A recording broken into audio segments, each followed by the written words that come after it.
I didn't know what I was getting into. That's how I feel. Had I known what I was getting into, I wouldn't have it. I wouldn't have this country. The line between comedy and tragedy is thin, and no one knew that better than the comedy legend Richard Pryor. From the time he set himself on fire to the time when he said, "I don't know what I'm doing here, I'm not funny anymore," while performing live. Up until the fateful 10th of December 2005, when news about his passing enveloped the media. This is the story of Richard Pryor and his sad death. Born on December 1st, 1940 in Peoria, Illinois, Pryor grew up in a world marred by poverty and racial segregation. Despite the hardships, he discovered his comedic talent early on, using humor as a coping mechanism for the challenges he faced.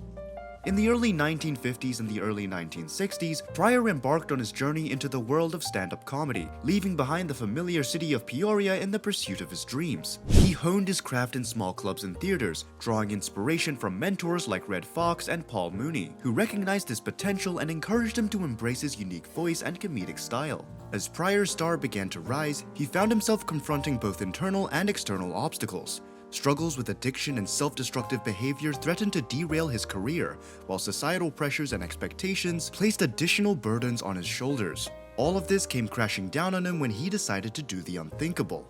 On June 9th, 1980, the world almost lost Richard Pryor to a fiery tragedy that basically mirrored his life at that moment. While being high on drugs, he was watching a documentary with his friend and his friend's wife. In that documentary, it was shown that monks light themselves on fire in pursuit of hiding their true selves. Sounds crazy, right? Well, not for Richard Pryor, who said that after watching this he doused himself in rum and set it alight. Then he jumped out of the window, fleeing his house in Northridge, California, engulfed in flames. As he staggered down Parthenia Street, his clothes melted into his skin, and his flesh blistered in the heat. This horrifying event was the culmination of Pryor's descent into self-destruction. His battles with addiction, fueled by drugs and alcohol, had escalated to a point of no return. Despite his fame and success on stage and screen, Pryor grappled with inner demons that manifested in violent outbursts and reckless behavior. The incident on June 9th was a wake-up call, as it showed him that his life is in fact a lot more important to him than he thought. This realization came to him as his doctor at the time gave him a 33% chance of surviving the incident. I watched myself on TV. They said I was going to die. Despite suffering severe burns covering 50% of his body, Pryor survived against the odds, enduring agonizing treatments and surgeries. Rumors swirled about the cause of the fire, but whether accidental or intentional, the incident laid bare Pryor's struggles and vulnerabilities. Yet in all of his darkness, there was hope. Pryor emerged from the ashes, determined to overcome his demons and rebuild his life. The road to recovery was long and emotional, but Pryor's resilience shone through.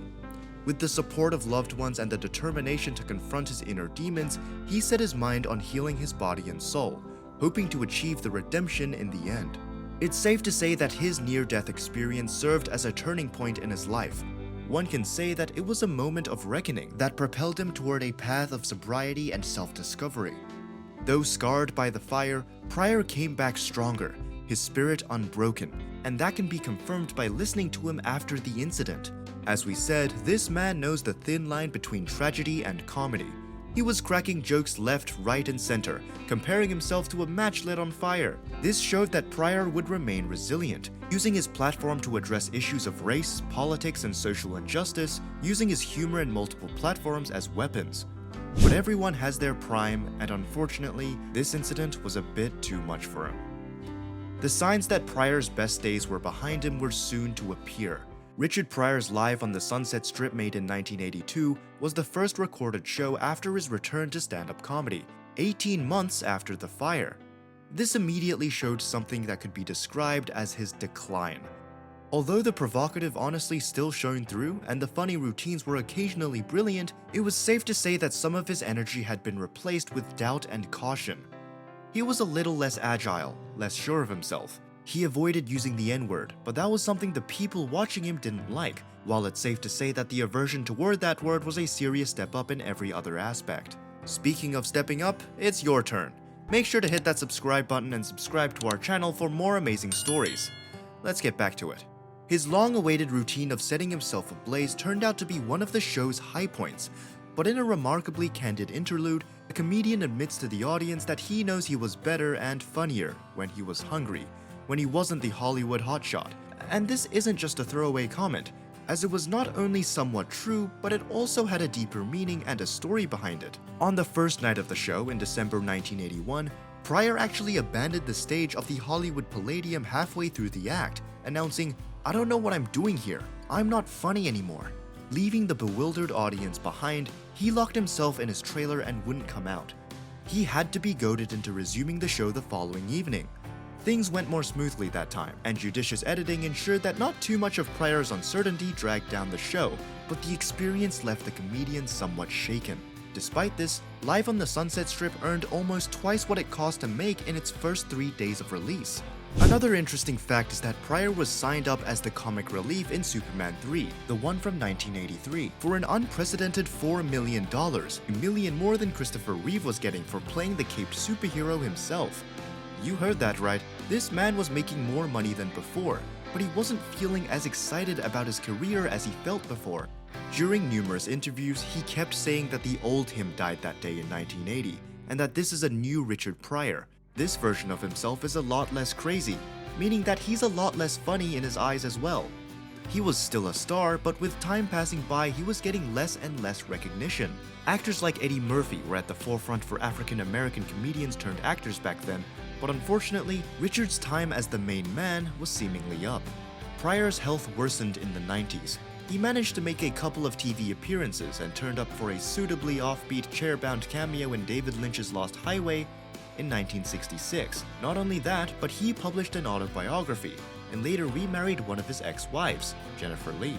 It was fun remembering. Is it sad at all? Yeah. By 2002, his longtime friend and comedy writer Paul Mooney explained that although Pryor was bedridden, he still had a sense of humor. His wife Jennifer Lee took charge of all of his platforms. Pryor was no longer lucid enough to give interviews or even articulate his own comments. It was a time when Pryor battled with the shadows of his past and the toll they took on his body. His body had become ravaged by the flames of addiction and the scars of a truly crazy life. Diabetes claimed much of his vitality, leaving him frail and vulnerable. Yet, even then, Pryor's spirit remained resilient. He faced each day with a mixture of courage and resignation, grappling with the demons that haunted him and finding relief in laughter, as many of his fans did as well.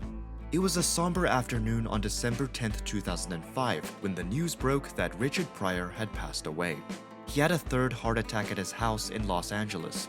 After his wife's failed attempts to resuscitate him, he was taken to a local West Side hospital, where he was pronounced dead. No grand farewell, no dramatic exit, just the quiet slipping away of a soul who had left an indelible mark on the world.